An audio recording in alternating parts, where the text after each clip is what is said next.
आता हा next question आहे, व्याकरणचा सेक्शन आहे हा, खंड ग.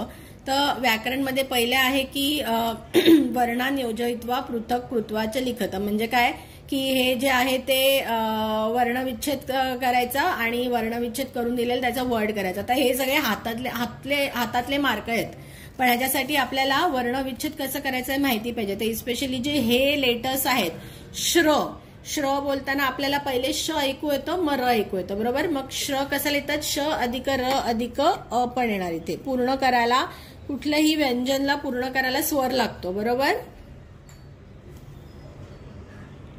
ओके. मग त्र मध्ये आपल्याला पहिले कानाला त ऐकू येतं, मग र ऐकू येतं. मग त्याचा फोड कशी होते, त अधिक र अधिक अ न्य. आता इथे सगळीकडे हे तू ऑलरेडी ते ऍज अ पोटाचा पाय फोडलेला आहेस म्हणून इथे आपण अ लिहित नाही आहोत. नाहीतर जर न्य पूर्ण असेल तर पूर्ण करायला व्यंजन त्याला स्वर लागतो. न्य संस्कृतमध्ये जरी आपल्याला मराठीमध्ये बोलताना द आणि न आणि य ऐकू येत असेल तरी संस्कृतमध्ये लिहिताना ज आणि अ लिहितात. ज आणि अ हे लक्षात ठेवायला लागेल. क्ष आपण बोलतो क्षत्रिय. तर आपल्या तोंडातून क चा उच्चार पहिले येत असतो म्हणून क्ष लिहिताना क आणि क्ष लिहायचं. द्य उद्यान द्य म्हणजे ह्याच्यामध्ये द आणि य ऐकू येतं. जेव्हा प असतं म्हणजे प वर रफार असतो, आपण हिंदीमध्ये पण शिकलेलो रेफ आणि तर ह्याच्यामध्ये रेफ आणि पदेन. तर जेव्हा म्हणजे पर्व ऐकू येतं तर व वरती रफार येतो, पण आपल्याला उच्चार करताना पर्व र पहिले ऐकू येतं. म्हणजे र पहिले ऐकू येतो तेव्हा र अर्धा असतो म्हणून इथे काय येणार, र हाफ येणार, मग त्याला प येणार. पण इथे प पण आपला पूर्ण नाही म्हणून इथे प ला पण पाय मोडायचा. आणि ग्र, आपण जेव्हा ग्र बोलतो त्या ग पहिले ऐकू येतो आणि म र ऐकू येतो म्हणजे ग अर्धा आहे तिकडे. अग्रम अग्रिम अग्र, मला ग चा पण पाय मोडायचा. ग पहिले येणार आणि मग र येणार. ओके, हे लक्षात ठेवलं की आपल्याला हे करणं एकदम सोपं जातं. मग आता इथे आपल्याला शिक्षक हा लिहिलंय. मग पहिले शी हा शब्द तो स्ट्रेट फॉरवर्ड आहे, त्याला काय येणार, क्ष चा पाय मोडायचा. ई हा कुठला आहे, पहिला ई आहे म्हणजे आपल्याला हा ई लिहायचा आहे. मग क्ष, आता आपण बघितलं होतं क्षचं काय येतं, क आणि श. मग क अधिक श हा पोटफोड्या श आहे, शहामृगातला नाही, पोटफोड्या श. आणि त्याला पूर्ण करायला आपल्याला अ लावायचंय. मग क आहे, क प्लस अह, क चा पाय मोडायचा. ओके, क प्लस अह. मग आता हे रोटिके, हे तर स्ट्रेट फॉरवर्ड आहे. र अधिक ओ, र चा पाय मोडायचा. ओ नेहमी व्यंजनाचा पाय मोडायचा आणि स्वर त्याला पूर्ण करायचं. रोटिके, आता ही पण पहिली ई आहे म्हणून इथे ई येणार आणि क अधिक ए के, रोटिके. मग उद्यान मिळणार, ऊ स्वतःच स्वर आहे म्हणून ऊ असाचा असा लिहायचा. आता आपण बघितलेलं ध्य, उद्यान म्हणजे काय, द प्लस य आहे म्हणजे इथे येणार द अधिक य अधिक आ, कारण उद्या आहे. न ला परत न चा पाय मोडायचा, न प्लस अ अधिक म. आता इथे म चा ऑलरेडी पाय मोडलेला आहे म्हणून म ला पूर्ण करायचं नाही अ ने, इथे म चा पण पाय मोडलेलाच लिहायचा. ओके, आता जेव्हा उलट करायचं असतं तेव्हा बघ पहिले काय करायचं की जिथे आपल्याला स्वर दिसतात तर त्याच्या आधी जे येतं त्याला अंडरलाईन करून घ्यायचं. म्हणजे आता इथे डायरेक्ट स्वरच आहे म्हणजे हा फक्त स्वरच येणार. मग इथे काय आहे, म र स्वर कुठेपर्यंत आहे, अ पर्यंत आहे, बरोबर. म्हणजे हा आपला एक येणार आणि हा एक आहे. मग आता लिहायला आपल्याला सोपं होणार. बघ आ तसं लिहून घ्यायचं. म र अधिक अ, र नंतर आहे म्हणजे म्र. मग आपण काय बघितलेला तो म्र खाली येतो. आणि म, आता इथे म अर्धा आहे तर आपण पण अर्धच लिहिणार म्हणून आम्र. आता इथे काय येणार, क अधिक अ म्हणजे अ कुठे आहे, स्वर कुठे आहे, इथे आहे. इथे स्वर कुठे आहे म्हणजे इथे आहे आणि इथे ई आहे. मग आता क अधिक ई क, द अधिक अ द आणि ल अधिक ई हा दुसरा ई आहे म्हणजे क द ली येणार.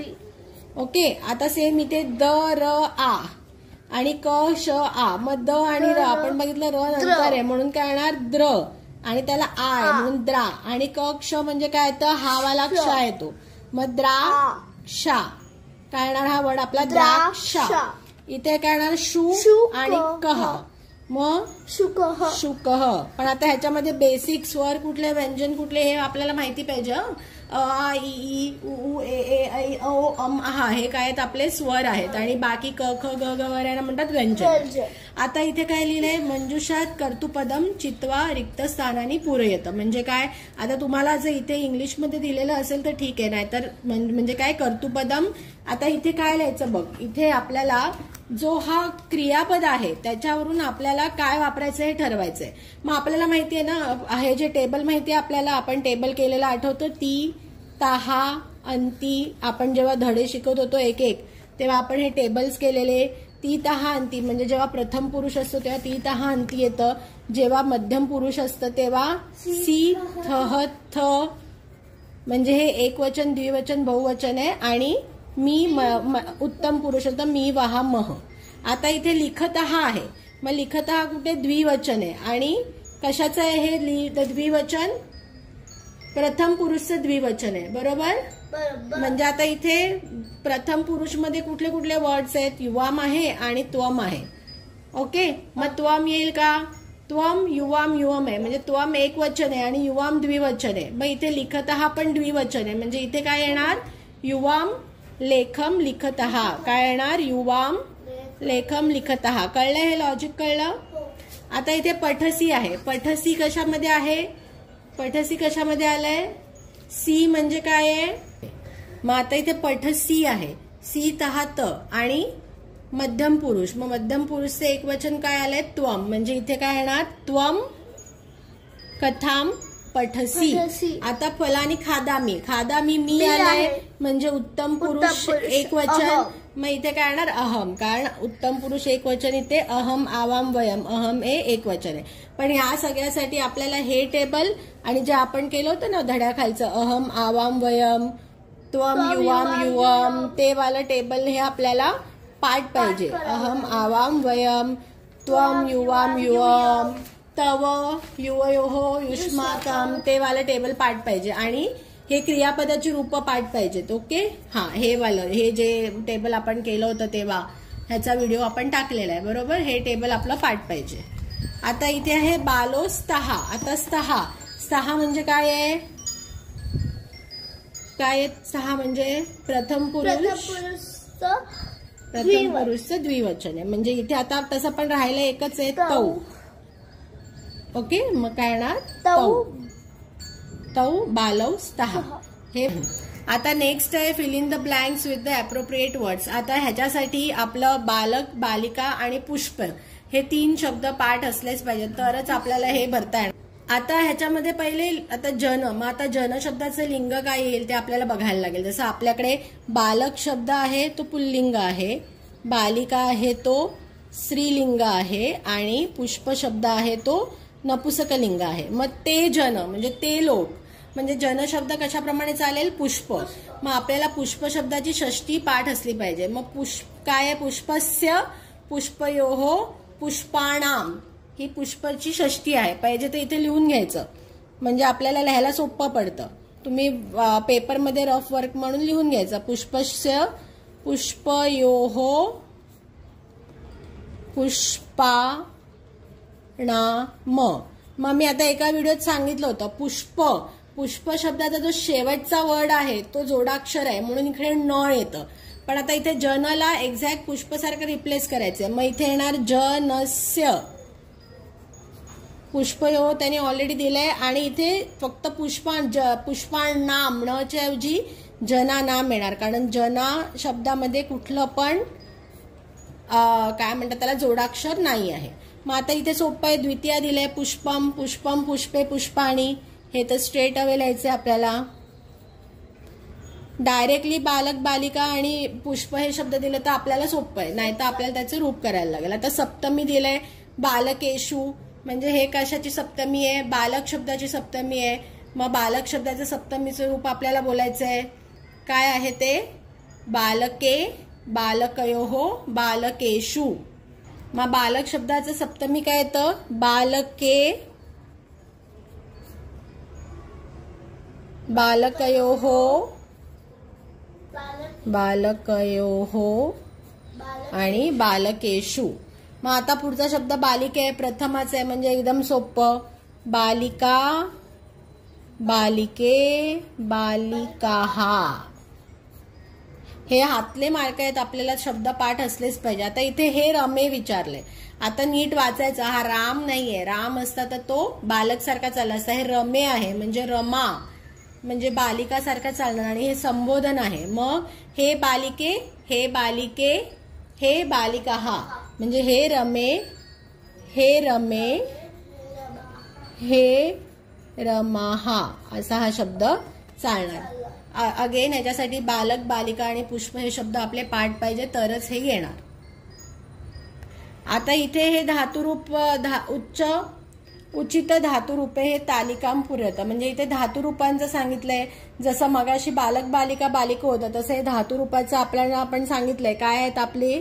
प्रथम पुरुषचं ती, ताहा, अंती, मी, सी, थाहा, थ हे मध्यम पुरुषचं आणि उत्तम पुरुषचं मी, वहा, मह हे आपला पाठ पाहिजे. तर हे आपल्याला हे एकदम सोपं आहे, लगेच येणार. मग आता इथे गच्छ म्हणजे धातू आहे गच्छ. ती इथे पहिले लागलाय ती म्हणजे आपल्या इथे लागणार गच्छतहा, गच्छ तह आणि गच्छन्ती, गच्छन्ती. आता इथे मध्यम पुरुष आपलं परत गच्छच आहे, त्यांनी धातुरूप बदललेलं नाही म्हणजे इथे लागणार गच्छसी, गच्छतहा, गच्छत, गच्छसी, गच्छतहा, गच्छथ. परत गच्छच धातू आहे याच्यामध्ये पण. मग गच्छामी, गच्छामी, गच्छावह, गच्छामह. इथे उत्तम पुरुषला लागताना गच्छचं गच्छा होता आणि मग बाकीचे रूप लागतात. कळलं? इथे तसं इथे पण तसं, इथे तसं लागतं. एवढाच फक्त फरक आहे. ओके, सो हे एकदम हातातले मार्क आहेत, सोपं आहे हे एकदम. नेक्स्ट क्वेश्चन आहे तत् सर्वनाम शब्दस्य उचित रूपम चित्वा रिक्त स्थानानी पूरयत. म्हणजे काय? सर्वनाम चूज करायचे. आता सर्वनामाला एक सोपी ट्रिक पण नंतर सांगते, पण हे सर्वनाम आहेत. ह्याच्यामधले सह म्हणजे तो, म्हणजे हे पुल्लिंगचे दोन आहेत. पुल्लिंगाचे कुठले आहेत? सह, तो, ते, एषः, येतो, येते. ओके. स्त्रीलिंगीचे काय कसं चालतं? सा, ते, ताहा, एषा, येते, येताहा. ओके. एतत, येते, येतानी, तत्, ते, तानी हे नपुंसकलिंग आहे. पण आता इथे सोपं आहे बघ ट्रिक. आता लताहा संतीही म्हणजे लताहा संतीही. लताहा काय आहे? लता शब्द बालिकासारखा चालतो, बरोबर? म्हणजे लतेसाठी आपल्याला सर्वनाम हवंय. मग ते इथे काय रूप दिले? तानी, ताहा, सहा. म्हणजे जस्ट आपल्याला बघून पण काय करणार? जे नामाचं जे रूप लागलंय तेच सर्वनामाला पण लागणार. म्हणजे इथे काय येणार? ताहा. आणि एक्सप्लेनेशन प्रमाणे काय येणार? लता स्त्रीलिंग आहे म्हणजे सा शब्दासारखं चालणार. म्हणजे सा, ते, ताहा अनेक वचन आहे म्हणून ताहा लागणार. ओके. सेकंड मयूरव स्तहा. आता मयूरव नाम मयूर आहे, मग मयूरला तव, ते, सहा ऑप्शन दिलेत. आता मयूरव सारखं कुठलं सर्वनाम चाललंय इकडे? तव, बरोबर. मग आता लॉजिकल एक्सप्लेनेशन काय? तो मयूर. बरं, मयूर चालणार पुल्लिंगाप्रमाणे. मग सा आणि मयूरो आहे म्हणजे द्वितीय मयूरो आहे म्हणजे द्विवचन आहे म्हणून द्विवचन लागणार. मग सहा, तव, ते म्हणजे तव लागणार. ओके.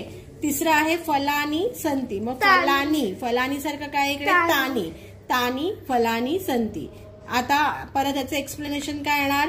फलानी म्हणजे फलम, फले, फलानी हे बहुवचन आहे. मग नपुंसकलिंगामध्ये काय लागतं? तर ते, तानी म्हणून तानी. मम अध्यापिका असते. आता अध्यापिका आहे म्हणजे इथे सा येणार कारण एक अध्यापिका आहे. अध्यापिका स्त्रीलिंग म्हणजे सा, ते, ताहा लागणार. कळलं? सो इथे आपण नामाच्या रूपाप्रमाणे इथे आपण इझिली लिहू शकणार. म्हणजे काय येणार इथे? ताहा, लताहा संती, तौ, मयूरो स्तहा, तानी, फलानी संती, सा, मम अध्यापिका अस्ति. ओके. आता इथे नेक्स्ट. आता उचित विकल्पम चित्वा वाक्यपूर्त करूत. आता इथे काय करायचं? आपल्याला कुठला विभक्ती प्रत्यय लागेल. मग आपण कुठल्या कुठल्या विभक्ती शिकलो? मेन 3 विभक्ती शिकलो. द्वितीया, तृतीया आणि चतुर्थी.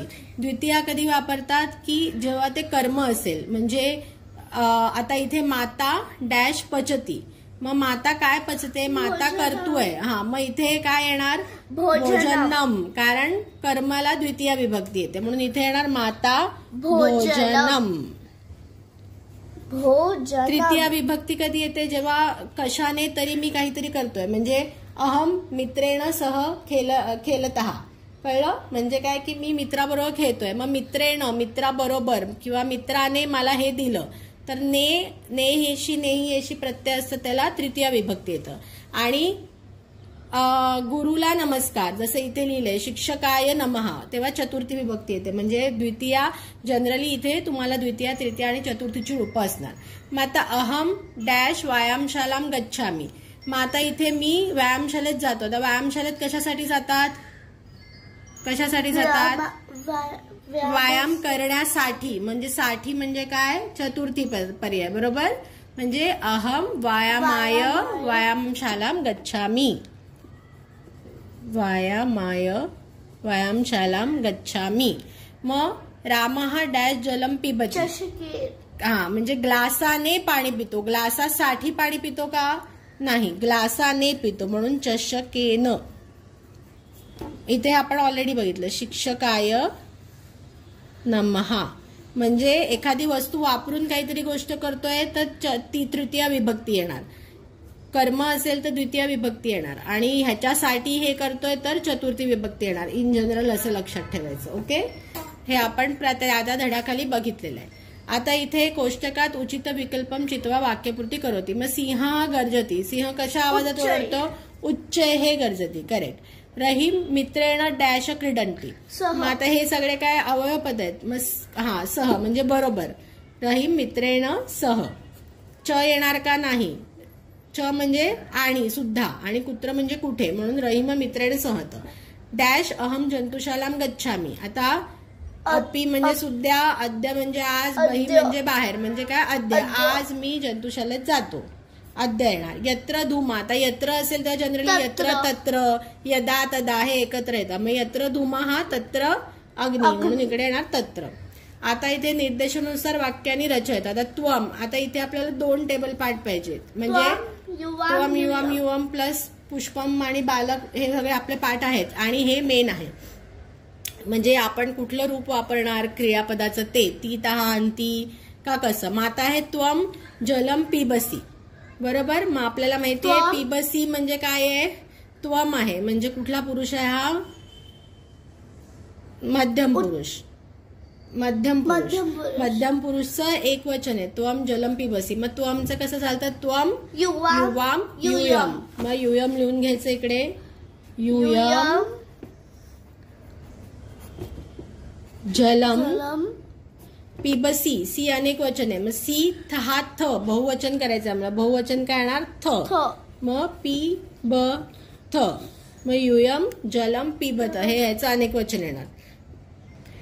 मग आता आहे पुष्प आणि विकसंती. पुष्प शब्द पुष्पम पुष्पे पुष्प, आणि आपल्याला एक वचन करायला सांगितलंय, पुष्पम पुष्पे पुष्पाणी, म्हणजे इथे पुष्पम येणार, पुष्पम विकसंती, ती तहा अंती, बरोबर, मग विकसती,